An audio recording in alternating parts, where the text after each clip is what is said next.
Many of you were here yesterday, some not. For those of you that don't know me, I'm Dave Fisher from USA Hockey. Pleasure to be back here at the Frozen Four with all of you, and the culmination of a great season here in the Frozen Four in Las Vegas. We will be utilizing the microphones for your questions. Ask you to identify yourself and your affiliation each time. We do have a fine of $50 every time a device goes off. We give it to charity, so hopefully we're not fining anybody. So if you don't want to be fined, you might turn your device off just to make sure. This is Marvin the Martian, your media mascot. If you haven't met Marvin, you can certainly talk to him between games if there's time or after. We're going to start a little bit later than the scheduled start time. As you can see, the clock behind you is the countdown to game 2, 51:45 and counting. So know that our format will be a little different than yesterday. We'll ask the head coaches for an opening comment, then we'll take your questions for the players. And then once you're done with that, we'll get back to the head coach so we can let the players go and prepare. Okay, pretty basic. Big Ten team, of course, now in the national title game for the 4th time. They started the league in 2013-14. Minnesota was in the national title game in 2014. Notre Dame in 2018. Minnesota again in 2023. And, of course, the Big Ten is still looking for its first national title. Those 3 teams all lost. Wisconsin in the national title game for the first time since 2010, and when they lost to Boston College, 5-0 at Ford Field, and that was one of the worst Frozen Fours, wasn't it? Not anything, but just the games. They were all lopsided. The semifinals, I think, were 7-1 and 8-1, and then 5-0. The games were just not very good. It was great. It was the most attended Frozen Four ever. For those of anybody in Detroit for Ford Field, yeah, some of you guys, yeah. How many people are here for the first Frozen Four? First Frozen Four? Awesome. Welcome. Glad to have you, and thanks for being here and covering our great sport. Tomorrow, of course, the 2 advancing teams now, 1 plus Wisconsin, of course, will practice tomorrow. Wisconsin, their practice tomorrow will be at 11 o'clock in the morning. We'll have press conferences with the winner of Game 2 at 11:30 a.m. here. With the second team, 12:50 will be the other press conference, and then at 1:30 we will have the State of the Game press conference up here following that. We'll talk about a number of topics. It's a rule changes. That'll be one of our topics, and certainly whatever else you guys would like to talk about. The Hobie Baker is over at the Park MGM. I think everybody's aware of that, and the Major College Hockey Awards hour-long show on NHL Network that Jamison Coyle and Catherine Tappan will host. You don't need accreditation for that, any special accreditation. This is fine. There will be media availability and seating over at the Presidio Ballroom. Did I get that right? Right? Yeah. So that'll be at 5 o'clock. Doors open at 4 tomorrow, so we'll remind you more about that tomorrow, but just so you're aware of that. Anybody have any useless bits of information?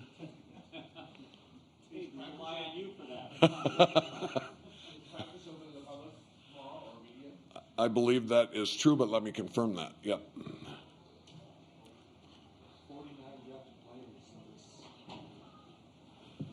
49 drafted players. I don't know if that's useless. You got to come up with something with better than that. I think that's useful.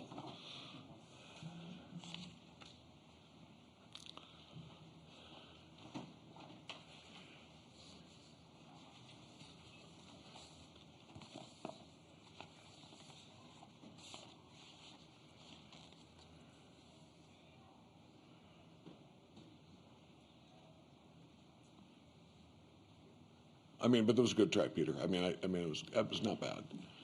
That sounded kind of cold, didn't it? Sorry. This is the 8th time. I think we know that we've had an all-West Frozen Four field. Last time in 2022 in Pittsburgh.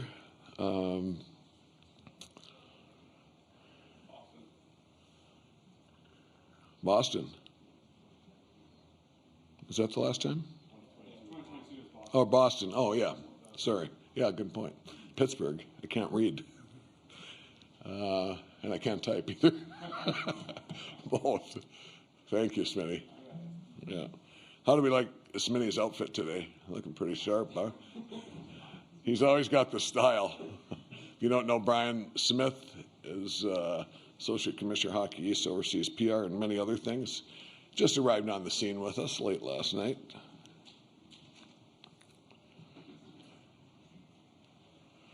Expecting his first child, too, by the way. You can congratulate him on that. Smitty, am I supposed to say that? Okay, good. Oh, already committed. I know it's a little tight, so those of you in the back, that you guys can come in. I mean, there's plenty of seats up here, and people are friendly. You guys can talk to each other, make new friends, right? Marvin, yeah, he won't say much back, but yes. We got things working? Everything okay? Obviously. I know we had a little power problem in the back, but got that fixed.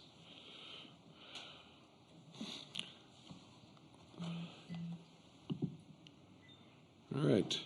The Badgers are on the way.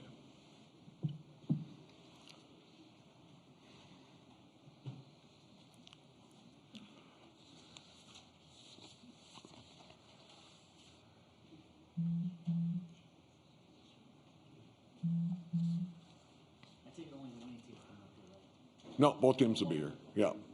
We'll take the winning team first in both the national semifinals, followed by the losing team, and then we'll change that on Saturday to have the losing team first, because obviously the winning team's on the ice celebrating. So we change that up.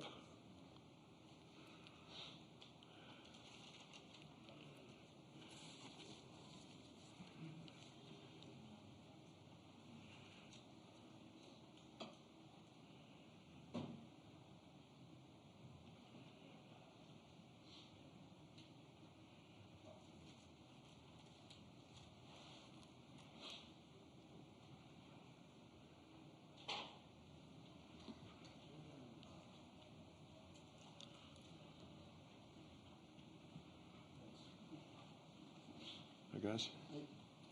Congrats. Thank you. Yeah, there you go. Thank you. Nice job, boys. Thank you. There you go. Wow. Is she?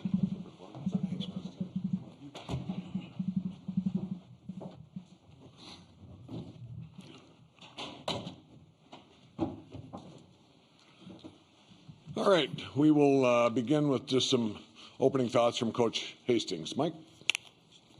First a sip of water, yeah, sorry about that. Got a little quick on the gun down here. Apologize.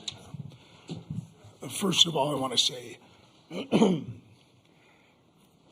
I hope everybody had an opportunity to see what it was like as we did when we got off the bus. And what an environment, not just in the building, but everything that's going on outside it. So I want to say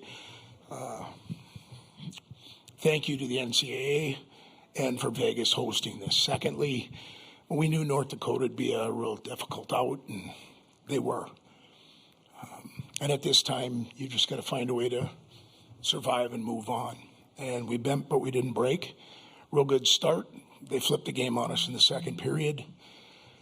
And then if you've been on this journey as I have with this group, sometimes we make things a little more difficult than they need to be. But when you play a team of the quality of the University of North Dakota, they're going to stress you out a little bit. I thought Daniel and Dex and the rest of the group just did a great job at finding a way to get it done. So we're happy to be playing Saturday. All right, questions for the players? Okay, Paul, back there. Paul Shaheen, NHL Network Radio. Congratulations, everyone. Ben, how is your leg? I think that's what you got to do. And talk about you're already down 2 men and then you get hurt. Oh, what else could go possibly wrong in that moment? But you guys fought it off. Yeah, doing just fine. I think it was just a stinger, caught me in between the skate and the shin pad, and guys got it done on the 5-on-3, and we were fortunate to get back to even strength. Okay, right here in the front. Mark Stewart, Milwaukee Journal Sentinel, for you, Ben, and you as well, Mike. Just the penalty kill. Just can you just talk about that aspect of the game and what made it, so effective today?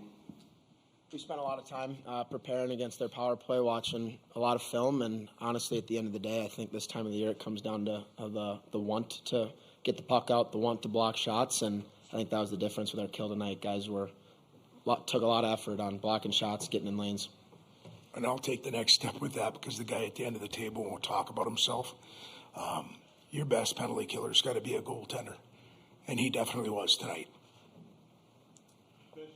Yeah, that was Coach Hastings. Yeah, go ahead, Phil. Okay, there you go. All right, good. In the back, in the red. Yep, thank you. Hey, Jocko from WMTV in Madison. First of all, congratulations to you guys. Just from the start, you guys kept them on their heels. Was this maybe the best game you guys played all season long in the right spot here in Vegas in the national semis? Daniel. Yeah, I mean, pretty close to it. An amazing game by, I thought our whole lineup. But it doesn't really come as a surprise to me with how hard I see the guys work each and every day. We're always pushing each other, and, this is a super tight group. So, it's I'm so proud of this group, but at the same time, I've seen the work we put in, and it's paying off for sure. Ben, how did today's game stack up? Yeah, I think at this time of the year you should be playing your best hockey, and we've just kind of been slowly ramping up. And like Daniel said, it was pretty close to one of our best, so we're just going to keep moving the trajectory upwards. Okay, right back here in the middle. David Shane, Las Vegas Review-Journal. Mike, I think you touched on it, but what did you see in the second period that made you call the timeout, and did you feel like it had the desired effect? Yeah, you know what? We got hemmed in. And that was the second time that had happened in that period. First time I decided not to call our timeout. The guys found a way to get us off and get a fresh line out. But actually I looked at Dex, and he was gas piped. And we had a couple others that were too. And I just thought, you know what, when it's two rep, it's going back into your end. There's many games I put my head on the pillow after it's done, and I've got that timeout in my pocket. And I just thought it was really important for us to get a little bit of a reset. And the guys did a great job getting us off the hook. All right, we're going to just stay again with the players. Sorry, just until we get done with the players, and we'll get to the coaches in the back there, please. Thank you, John Doyle for U.S. College Hockey Online. Daniel, can you describe what you saw on the ice from ice level in those final seconds after they scored to make it 2-1? To be honest with you, just the same group. We stress, we've been stressing all year that, through the peaks and valleys of a season, of a game, of a period even, we stay level-headed. And, I thought the guys did a great job of not getting rattled, going back to our game, and, finishing it out. Todd, do you want to ask about that save with 2 minutes to go, I suppose? I've got a lot of questions, Fish, but I'll get to them later. Todd Molesky with the Wisconsin State Journal. The question is for Daniel. The breakaways you faced, I think one early in the second, and Tulk getting back on the back check to kind of negate the one later in the period. Can you just get into your frame of mind of how you're staying composed in those kind of moments and how you're just facing those challenges when they come to you? Yeah, like I said before, both as an individual and as a team, we try to stay level-headed no matter what happens. The guys were playing amazing in front of me. They were battling, doing their jobs, and I was trying my best to do mine. And luckily came up with a save, and then obviously a huge back check from Talker to break that one up. And plays like that really are a difference in a game. Okay, right here in the front.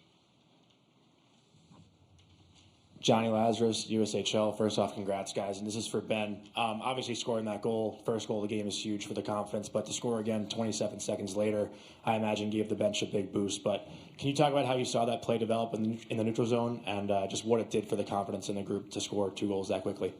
Yeah, Finner pushed his D up to the blue line, and Bots made an unbelievable play, just streaking through the middle, and kind of waited my forechecker out, zipped it through the middle, and getting that second one was a big confidence boost. But we just kind of focused on next shift mentality, and that's what we did. We flushed the first goal and just went back to work. Okay, in the front here. Yeah, Ben, obviously Could you identify yourself, sorry? Oh, I'm sorry, Ed Graney, Review-Journal. The conference has obviously done real well in different sports lately. No matter what happens in the next game, you're going to have at least one in the final. You want to win for Wisconsin, but talk about the conference and wanting to win for that as well and representing that here in Vegas. Yeah, the school comes first, and we want to do it for those 26 guys in the room. But I think with the way the Big Ten's fallen this year, it just speaks volumes to the skill level and all up and down the sports. So first is the school, but again, I think it'd be really cool to do it for the conference, the Big Ten. Okay, Paul.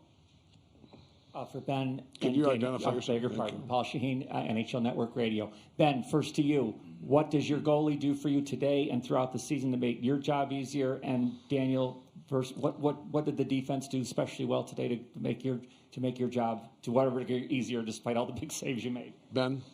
I think it gives us an unbelievable amount of confidence to make plays in the offensive zone. We know that if we make a mistake, which is going to happen, we have a guy back there that can bail us out multiple times a game, which he showed today. And that's kind of been the difference this year. He's been an unbelievable rock back there for us, and we love what he's doing. Daniel. Yeah, I mean, I could say the exact same thing. The D-core, even the forwards in the defensive zone. But I guess I'll focus on the D-core. They're amazing in front of me night in, night out. Everyone's blocking shots, clearing lanes, taking sticks. It really gives me confidence knowing they have my back. And like I said before, I try my best to have theirs. And like I said, all year they give me confidence. And they're amazing. Daniel, how did you possibly see that puck? Remember that play with 2 minutes to go when there's somebody in your kitchen there from North Dakota, and you made the glove say, "Did you see the puck?" I luckily found a sight line, and I was lucky enough to get a glove on it. I want to say that was probably a box out from one of our D-men letting me see it. Kind of a funny play, but came up with it. They went on about that on TV for a long time, Colby Cohn saying what a great save that was.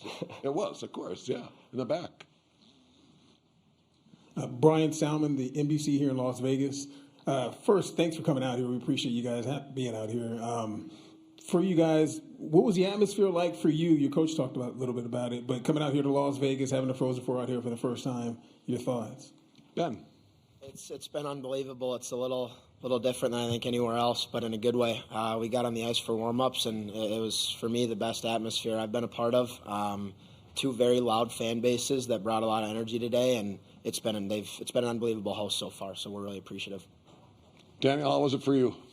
Amazing. I want to thank our fans, like Dexy said. Two great fan bases that created an amazing environment. The city of Vegas is amazing, and the whole venue here has been awesome. All right, guys, we'll let you go. Congratulations, enjoy, and we look forward to seeing you tomorrow. Thank you. Not you, Mike. Sorry. Oh, I thought you were leaving. Look at him. All right, good. Thanks for staying. Sure. Yeah. Anything for you, Fish. All right, Paul. Paul Shaheen, NHL Network Radio. Mike, a good start, second and third. Is that some things that maybe you guys weren't doing as well, or just North Dakota keep pushing? No, they're a good hockey team. And one thing we've tried to master is it's okay not being perfect. We don't want our players afraid to make a mistake. You've got to go out and play. And a perfect example, Oliver Tulk turns it over at the top of the blue line, and all he did, there's a lot of guys that would have just kind of given it, shouldn't have done that, and he just put it in 4WD and went right back to our net and got a stick on it. And that's a guy like Daniel, the rest of the bench, we elevated there, and it's an opportunity against. But this group's been selfless, really, for the majority of the year, and they're benefiting from it. Right back here, Ryan. Ryan Kennedy with the Hockey News. Your team created a lot of turnovers tonight, intercepted a lot of pucks. Were they creating puck luck? Was there something in particular you think they were doing well to create those situations? Well, one example that comes to mind was Tassie's goal. Zelenoff gets in, and instead of just trying to finish the guy, he's got a great stick, takes a great angle, gives the guy a little bit of, rubs some paint with him, but puts a stick on that puck. That stays alive. He grabs it, and finds Tassie coming off the bench. So that's an example for me that, we were on top, and I thought the guys did a really good job, at least over the first 20 minutes, at trying to make them make decisions before they wanted to. And I can tell you from sitting on the bench, just listening to our guys message to each other, it was, let's get after them, stay after it. We're not a very good team when we back up. And so I thought the guys were rewarded for their efforts in the first period at playing on their toes. Okay, right back here. Jennifer Streeter with Honest Eye at Sports Illustrated. Coach, how key do you think the back-to-back goals were in the opening frame for setting the tone for this tournament? I think it was enormous. If you look at North Dakota's record when they score the first goal, it's pretty good. But again, to get one and then add one elevates us, puts a little pressure on them. And they were able to get to the break at just 2. And then they came out with a little bit, really a push. And so you knew they would. But to me, getting off to a good start, our games are, they're only supposed to be 60 minutes. Sometimes they're longer than that. So getting off to a good start, I think, is really important for momentum. And then how long can you hold on to it? Okay, Johnny. Johnny Lazarus, USHL. Again, congrats, Coach. I know you probably wanted a better result in the Big Ten tournament, but using those couple weeks before the regional and then having these couple weeks before the Frozen Four, did you have the same approach in those gap weeks between playing? Because your team came out, fresh, obviously, in the first game in both scenarios. Appreciate the question. Yeah, we'd struggled with that 2 years ago when we were out east and we were playing Quinnipiac and we had that long layoff and it wasn't great. So I want to give credit to Tommy Inkrot, our strength coach. We sat down, talked about it, came up with a bit of a game plan, involved our leadership group, laid it out and asked them to buy in, and they have. And when you get a positive result like you did in Worcester, they're listening a little bit more when you talk about rinsing and repeating. So the guys did a really good job at going about their business. When they had rest, they took it and managed it, and when we needed to go to work, they did. And like you said, I thought we had a lot of energy in that first period. Okay, Paul, last one. Paul Shaheen, NHL Network Radio. So, Mike, in aggregate, as you mentioned, very good team that you played. So what, in aggregate, are you most positive about what your team did today? And what things will you be talking about tomorrow to maybe button up and do better? Winning a hockey game at this time. Bending but not breaking. Finding a way to get it done, because at this time of the season, that's all that matters. It doesn't have to be Mona Lisa, right? You've just got to find a way to make sure that you're living for another day. And this group has talked about this moment for a long time. And again, sometimes you've got to fail to succeed. And that happened when we played Ohio State. But this group has done a phenomenal job at looking in the mirror and saying, okay, what do you got for us now? And it's exciting. I wish all of you could have an opportunity to get to know the group. You're seeing what they do when they play together and how much they love each other. And so now they got an opportunity to win their last game. That's all you can ask. Mike, thanks very much. Appreciate it. Thank you.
All right, we'll use the mics again.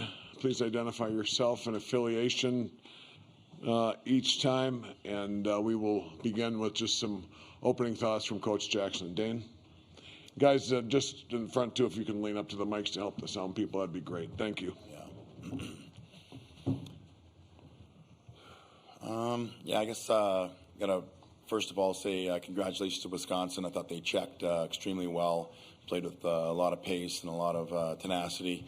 Seemed to kind of throw us off our game a little bit. So tip the hat to Mike Hastings and his staff, and what a good job they did. I think as far as a statement, my biggest statement is not much on the game, but more about the year. Just told our guys about how proud I am of the kind of getting back to our core culture, and these guys just embodied that all year, to be selfless and team first and competitive and just workers throughout the year. So couldn't be more proud of the efforts day to day that these guys put in, and the kind of standard that they set for our culture of our program going forward.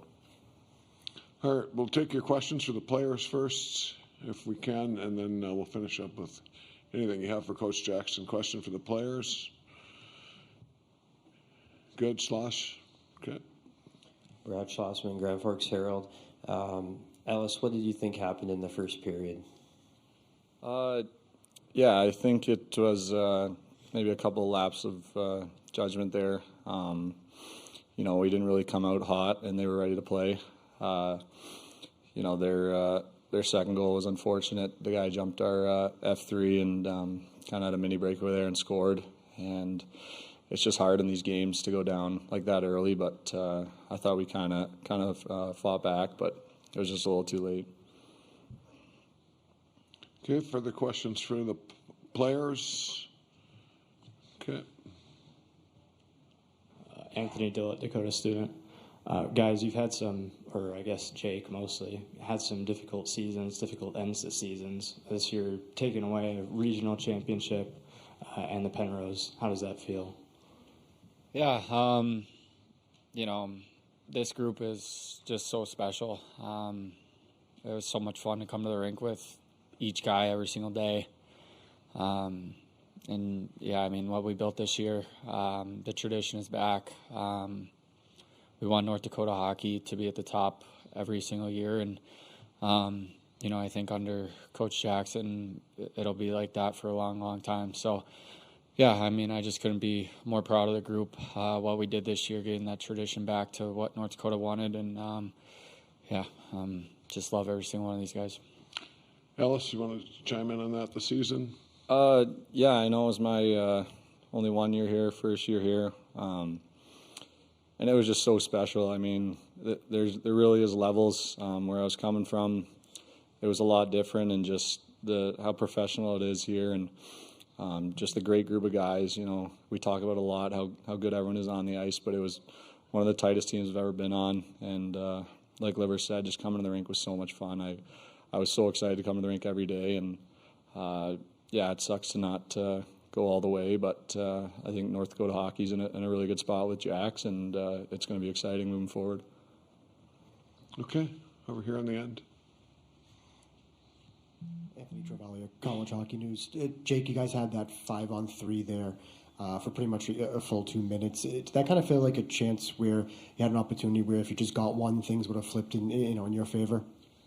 Yeah, special teams is such an important part of the game, and I don't know exactly how many power plays we had, but we just weren't good enough. The amount of power plays we had, we should capitalize, and that can turn the momentum right in the second period, give us momentum going into the third as well. So, yeah, it just wasn't good enough out of the guys on the ice, and it's a big part of the game, and we didn't get the job done. Okay, are we good with the players? Okay, we'll let those guys go. Guys, thank you very much. Appreciate it. Thanks, guys. Appreciate it. All right, further questions for Coach Jackson. Chris. Chris Lurch, U.S. College Hockey Online. Coach, their penalty kill was very effective. Can you talk a little about what they were doing and why you couldn't figure it out? Yeah, our power play has been very good all year. A big part of it has been kind of our kind of tenacious mentality to get pucks back, like after a shot, after a stick knocks the puck down. We've done a very good job of quickly getting around it, supporting the puck, and kind of getting a second or third chance.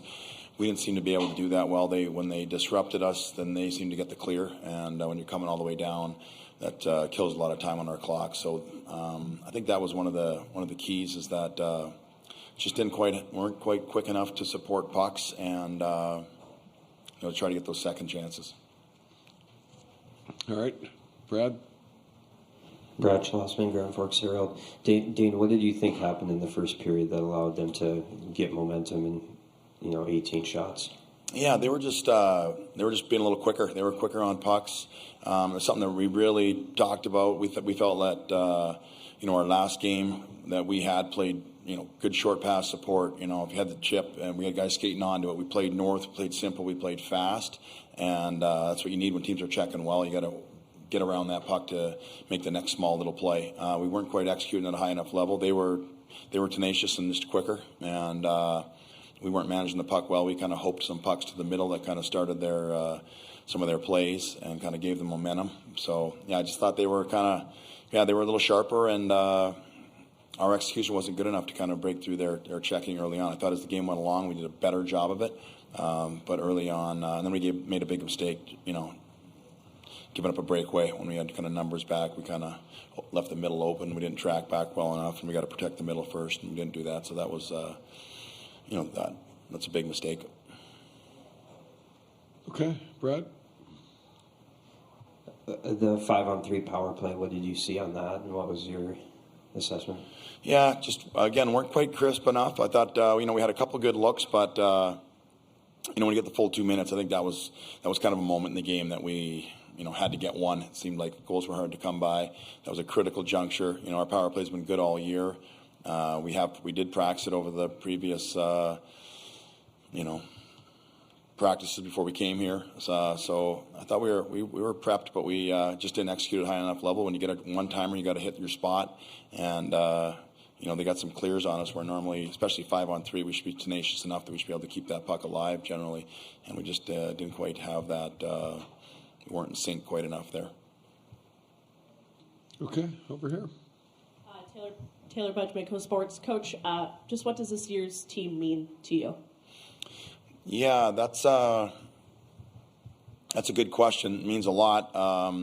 Talk to our guys about just the character of our group. We've talked about it a fair amount about the critical incident we were at in at April 1st of this year, where guys could have chose to transfer or sign or whatever, and they chose to kind of be part of a solution and be leaders. So that kind of that right there is something that I'll never forget about those guys. Like all of our core players that could have signed or transferred. So that right there is a big deal for me. And then again, with 15 new guys, about how we had great leadership on this group, but we had 15 new guys that totally bought in. So I'll kind of reiterate a little bit what these guys said about. I feel our staff did a good job of kind of setting the standard, and then our players kind of maintained that standard of how we work, how we treat each other, how we battle every day, the selflessness that we play with, the pride that we kind of play in our program. So those kind of core beliefs that we've kind of instilled, I know will be carried on by the young guys for next year. And I know our program's in a great spot because that's where everything starts. It starts with culture and kind of care for the group and the selflessness, and our guys definitely played with that all year. Okay, we good? All right, Coach, thanks very much. Thanks.